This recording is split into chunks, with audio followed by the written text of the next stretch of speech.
구약성경 다니엘서 6장 10절의 말씀입니다.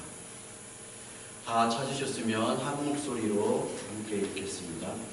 다니엘이 이 조서에 왕의 도장이 찍힌 것을 알고도 자기 집에 돌아가서는 밑밤에 올라가 예루살렘으로 향한 창문을 열고 전에 하던 대로 하루에 3번씩 무릎을 꿇고 기도하며 그의 하나님께 감사하였더라. 여러분, 사람의 마음속에서 가장 쉽게 늙는, 노화가 빨리 되는 마음이 있다면 어떤 마음이겠습니까?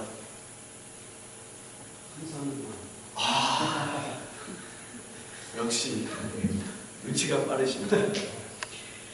아리스토텔레스가 인간의 마음 중에 가장 쉽게 늙는 부분이 있다면 그것은 곧 감사하는 마음이라고 얘기했습니다. 기쁘고 화내고 슬프고 즐거워하는 것은 어떤 상황이 탁 부딪혔을 때 바로 나오는 그런 마음입니다. 하지만 감사하는 마음은 우리가 의식적으로 그리고 습관적으로 해야 나오는 것입니다.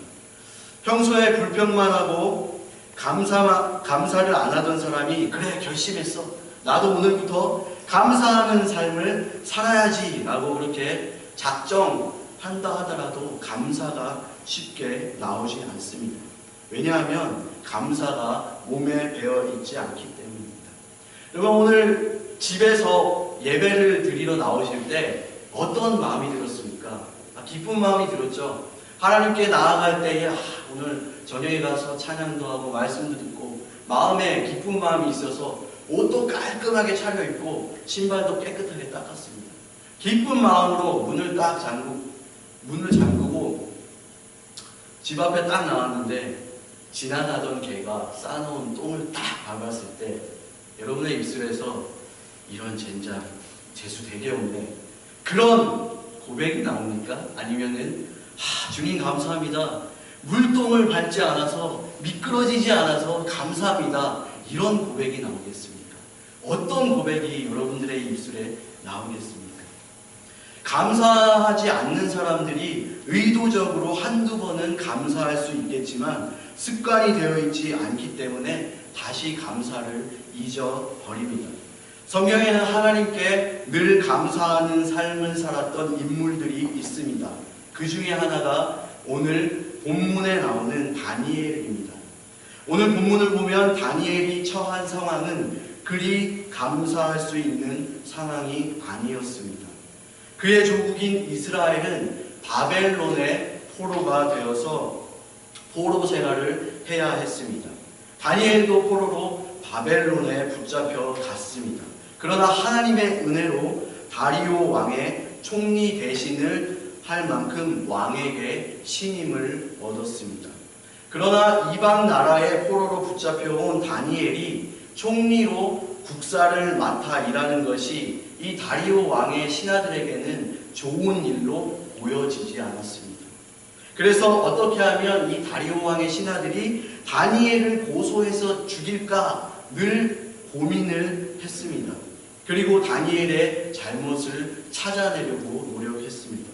그러나 성경에 보니까 다니엘은 충성되어 아무 그릇함도 없어 아무 허물도 없음이었다라고 말씀하십니다. 왕의 직책을 맡은 사람이라면 여러 가지 방법으로 나라 돈을 자기의 것으로 만들만 한데 다니엘은 털어서 먼지 하나 나지 않았습니다. 이 다리오 왕의 신하들이 다니엘을 고소할 만한 허물을 발견할 수 없었습니다. 하나님의 율법에는 그를 고소할 만한 것이 없다고 생각했습니다. 그래서 그들이 생각해낸 것이 30일 동안 왕 이외에 다른 어떤 것을 기도하면 사자굴에 던져 넣도록 왕에게 조서를 받아냈습니다. 그러나 다니엘은 이러한 사실을 알고도 자기 집에 돌아가서는 늘 하던 대로 예루살렘을 향해 창을 열고 하루 3번씩 무릎 꿇고 기도하며 하나님께 감사했다라고 오늘 본문은 얘기합니다. 비록 바벨론 포로로 잡혀온 다니엘이지만 그는 늘 하나님의 은혜에 감사하며 예루살렘을 향해 창문을 열고 하루에 3번씩 무릎 꿇고 기도했습니다. 다니엘의 삶은 매일매일 하나님께 감사하는 삶이었습니다. 그렇기에 30일 동안 바벨론 나라 안에서 어떤 신이나 사람에게 절하거나 기도하면 사자굴에 집어넣는다는 왕의 조서를 알았음에도 불구하고 다니엘은 늘 하던 대로 하나님께 감사할 수 있었습니다. 왕의 조서를 본 사람들이 다니엘 한 사람이었습니까? 아닙니다. 바벨론 나라에 살던 모든 사람들은 다 왕의 조서를 보았습니다. 그리고 다니엘처럼 예루살렘을 향해서 창문을 열고 기도하던 사람들은 다니엘 하나였습니까? 아닙니다. 여러 명이었습니다. 그 사람들은 집에 와서 창문을 닫고 기도를 했거나 아니면 30일 동안 주님 아시지요. 하나님은 중심을 보신다고 하셨으니까 30일 동안 창문을 닫고 하나님 내가 조용히 묵상으로 기도하겠습니다 라고 고백했을 것입니다. 그러나 다니엘은 달랐습니다. 그는 집에 돌아와서 하나님께 그의 문제를 내려놓고 걱정하는 기도를 하지 않았습니다. 그는 오직 하나님께 감사하는 기도를 드렸습니다. 비록 그의 목숨이 달아나는 문제 앞에 놓였지만 그는 아무 요동도 하지 않았습니다. 이렇게 하나님께 드리는 진정한 감사는 불안과 걱정에 사로잡혀서 그냥 입술로 드리는 감사가 아니라 하나님께 드리는 진정한 감사는 우리의 중심이 흔들리지 않는 감사입니다. 내가 어떤 환경에 있든지 우리의 중심이 흔들리지 않는 감사가 하나님께 드리는 진정한 감사입니다. 그러면 왜 우리는 이렇게 하나님께 감사하는 삶을 살아야 합니까? 첫째는 감사를 통해서 하나님께 받은 은혜가 무엇인지 우리는 깨달을 수 있기 때문입니다. 감사하지 않는 사람은 하나님께서 주신 은혜가 무엇인지 알 수 없습니다. 아무리 많은 것을 가진 사람이라 할지라도 감사하는 마음이 없다면 그는 늘 불만족과 불평에 사로잡혀 살 것입니다. 그러나 아주 작은 것에 감사할 줄 아는 사람은 조그만 것에도 만족하며 행복한 삶을 살 것입니다. 빌립보서 4장 12절에 사도 바울은 내가 비천에도 처할 줄도 알고 풍부에 처할 줄도 알아 모든 일에 배부르며 배고픔과 풍부와 궁핍에도 일체의 비결을 배웠노라라고 고백했습니다. 사도 바울이 이렇게 할 수 있었던 것은 그가 늘 하나님께서 주시는 은혜에 감사했다는 것입니다. 적으면 적은 것에 감사하고 그리고 많으면 하나님 이렇게 많은 것을 주셔서 감사합니다. 다른 사람과 함께 나눌 수 있게 주셔서 감사합니다. 그는 그렇게 고백했습니다. 우리는 하나님께서 주신 은혜에 감사할 줄 알아야 합니다. 그것이 크든 작든 매일매일의 삶 속에서 순간순간 하나님께 감사할 때에 하나님께서 우리에게 더 큰 은혜를 주실 줄 믿습니다. 둘째, 감사는 하나님께 나아가는 통로이기 때문입니다. 누가복음 17장에 10명의 문둥병자들이 예수님께 치료받는 얘기가 나옵니다. 그러나 치료받은 10명 중에 오직 한 명만이 하나님께 영광 돌리며 예수님께 나아와 감사를 드렸습니다. 그러한 그를 보고 주님께서 내 믿음이 너를 구원했다라고 말씀하셨습니다. 9명의 문둥병자는 그들의 육신의 질병만 치료받았지만 하나님께 영광 돌리며 감사드린 한 명의 문둥병자는 육신뿐만 아니라 영생까지 얻는 축복을 받았습니다. 우리가 하나님께 감사할 때에 우리의 삶의 문이 활짝 열리며 하나님께 더 가까이 가는 축복을 받을 줄 믿습니다. 그러면 어떻게 해야 늘 하나님께 감사하는 삶을 살 수 있습니까? 첫째, 늘 적은 것에 감사해야 합니다. 적은 것에도 감사하는 사람이 진정으로 감사하는 사람입니다. 미국 조지아주에 말터벨이라는 여자 선생님이 있었습니다. 시골 학교에서 아이들을 가르치는 이 선생님이었는데, 그 학교가 너무 가난해서 피아노가 없어서 당시 미국 최고의 부자였던 자동차의 왕 헨리 포드에게 이 선생님이 1000불만 보내주십시오라고 간곡한 편지를 보냈습니다. 이 편지를 받고 포드는 마음이 굉장히 불쾌했습니다. 왜냐하면 수많은 사람들이 이 포드에게 도와주세요, 후원해주세요 라고 요구해서 돈을 받아갔지만 대부분은 감사하다는 말 없이 그냥 당연하다는 듯이 돌아갔습니다. 포드는 이 선생님도 그런 사람 중에 하나일 것이라고 생각을 하고 거절할 수 없어서 10센트짜리 동전을 봉투에 넣어서 보내주었습니다. 그런데 선생님은 그것을 감사하게 생각했습니다. 10센트어치의 땅콩을 사서 학교 운동장 구석에다가 심었습니다. 수확을 거둬 팔아 그 돈의 일부를 헨리 포드에게 감사의 편지와 함께 보냈습니다. 또 다음 해에도 더 많은 씨를 뿌리고 수확을 거두었습니다. 그 결과 5년 만에 피아노를 살 수 있었습니다. 비록 5년의 시간이 걸리긴 했지만 그 선생님은 감사하는 마음으로 포드에게 다시 감사의 편지를 보냈습니다. 포드는 여선생님의 편지를 받고 너무 기뻐서 선생님이 요구한 1000불의 10배나 되는 10,000불을 보내면서 당신이야말로 내가 미국에서 만난 유일한 사람이요라고 당신에게 돈을 보내는 것이 아니라 내 마음을 보내는 것이요, 그렇게 편지를 써서 보냈습니다.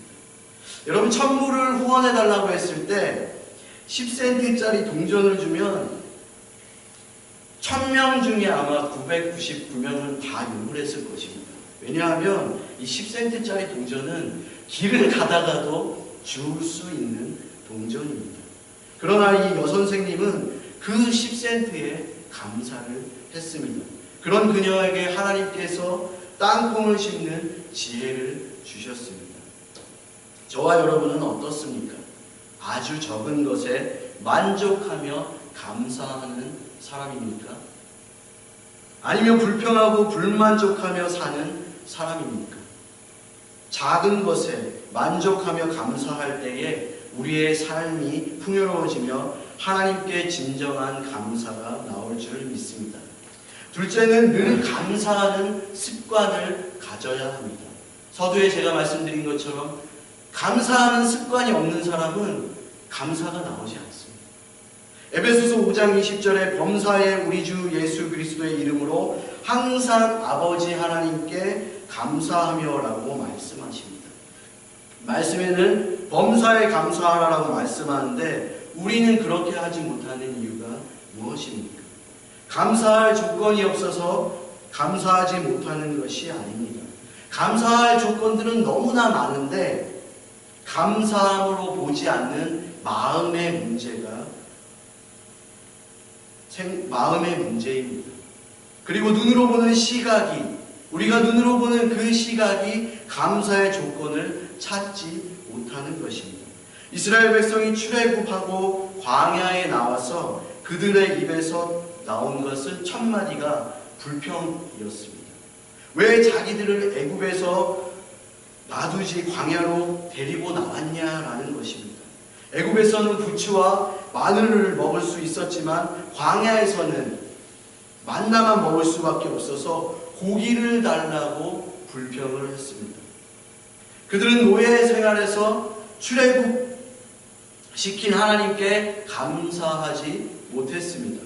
하나님께서는 이스라엘 백성들에게 적과 꿀이 흐르는 축복의 땅인 가나안 땅으로 인도하시기 위해서 그들을 애굽의 그 노예 생활로부터 이끌어냈지만 이스라엘 백성들은 불과 먹는 것 때문에 다시 노예 생활로 돌아가고자 그렇게 불평을 했습니다. 이런 그들에게 내린 결과가 무엇입니까? 하나님의 진노입니다.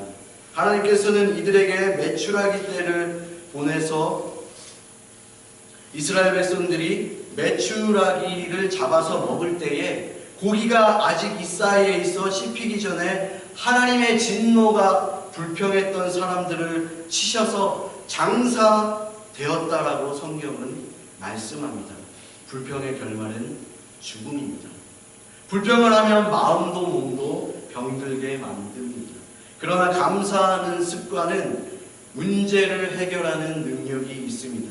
다니엘이 왕의 조서를 보고도 하나님께 감사의 기도를 드릴 수 있었던 것은 늘 습관대로 감사 기도를 했기 때문입니다. 그는 죽음의 기로에 놓여 있을 때에 감사로 정면 돌파를 했습니다. 사자굴에 들어가는 믿음을 갖게 되었습니다. 그리고 하나님께서는 사자의 입을 봉하는 은혜를 베푸셨습니다.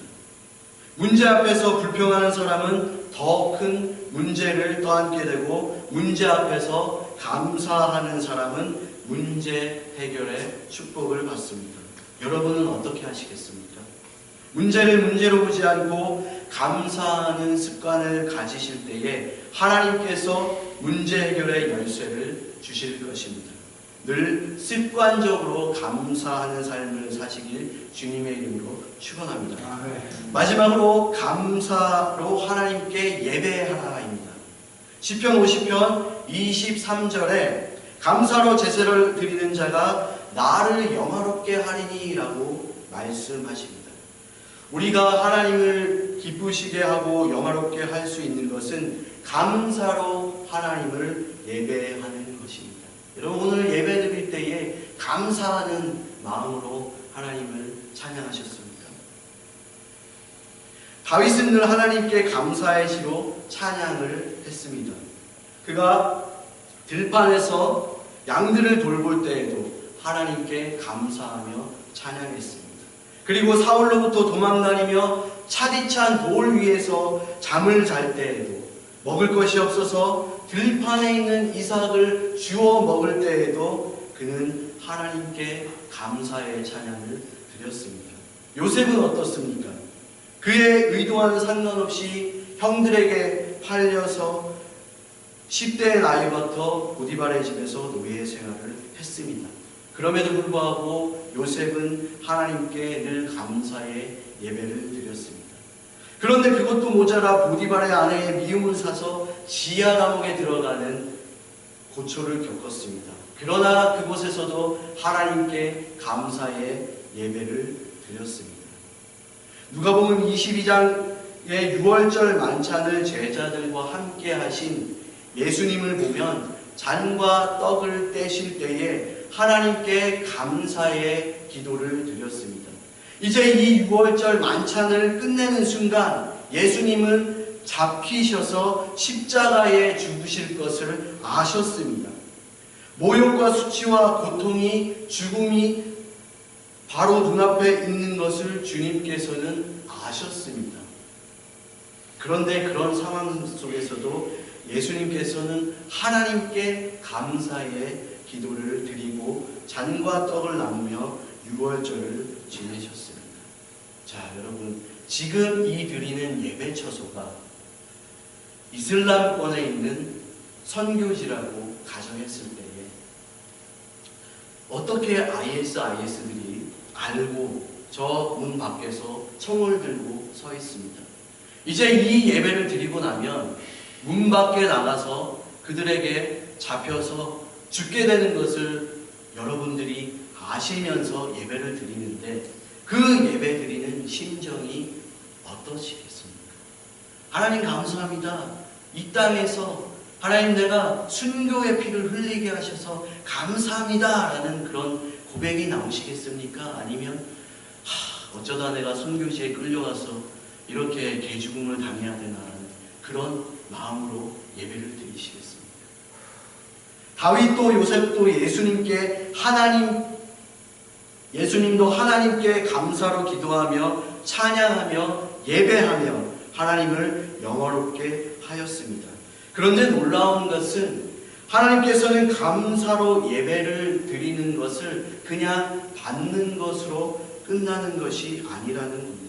하나님께서는 다윗이 감사로 예배 드릴 때에 그를 사울의 손에서, 그의 아들 압살롬의 반역에서 건져내어서 이스라엘의 왕이 되게 하셨습니다.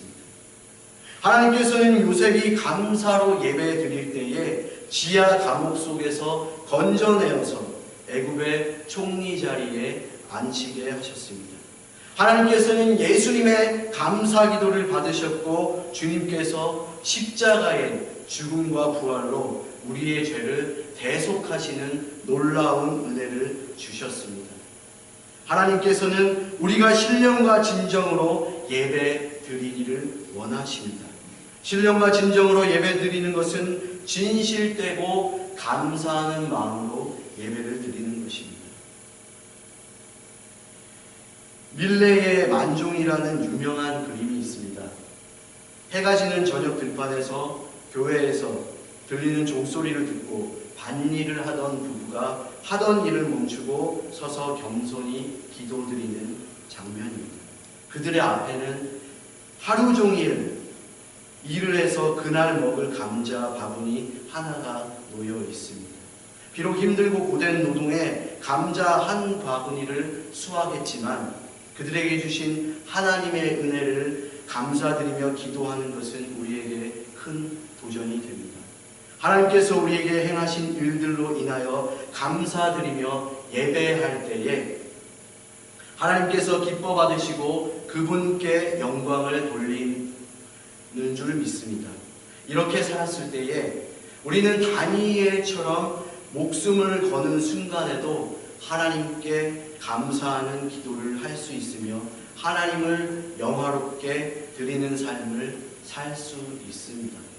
그리고 어려운 환경에도 하나님께 감사드리는 겸손한 우리의 모습을 통해서 이 땅의 빛과 소금의 역할을 할 수 있습니다. 사랑하는 성도 여러분, 매일매일 어려운 순간에도 감사한다는 것은 결코 쉬운 일이 아닙니다.